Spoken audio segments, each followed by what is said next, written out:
Welcome back to Skeleton School. Over the next 3 days, I'm going to walk you through everything you might see when watching skeleton at the Olympics because it's way more fun when you know what's going on. Today, we're going to cover everything that happens right up until the point when the athlete steps up to the start. And make sure to grab a pencil because sometimes this vocabulary can be dense. When the athletes arrive to the venue, they'll claim their place in the athlete holding area and then they will get right to work on their sled. Why would they need to work on their sled before competition? Shouldn't that be done before they get there? Excellent question. The athletes all account for temperature, weather, humidity when they're getting their sleds ready to go down the track, and they can really only know those things when they are there on that day. It's a winter sport, so sometimes weather can change pretty rapidly. The main adjustment they're doing to their sled is called setting the rock, and this ultimately means they are changing the amount of bend that's in their runners. But the more bend you put into the runner, the less it is actually on the ice. So based on the track, based on the athlete's knowledge of that track, based on how they're feeling that day, based on the conditions, they may want more or less bend in those runners. All of this work on the sled needs to be completed before the athlete puts their sled into parc fermé. This is basically sled jail where the sleds go for inspection, and it closes 45 minutes prior to the start of the race. During this time, the officials look over every sled and make sure it passes inspection. They even do things like wipe the runners to make sure that nobody's tried to grease their runners and give themselves an advantage going down the track. After the sleds have been put in parc fermé,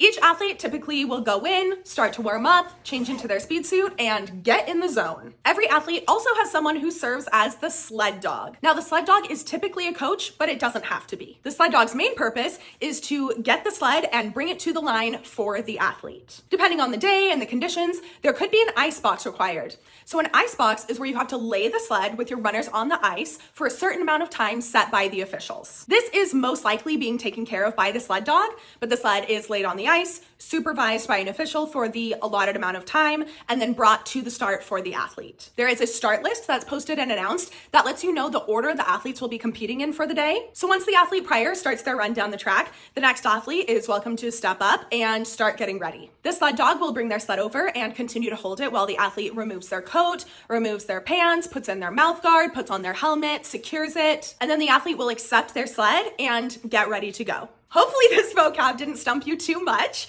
Let me know if you have any questions, and tomorrow we're going to talk about going down the track.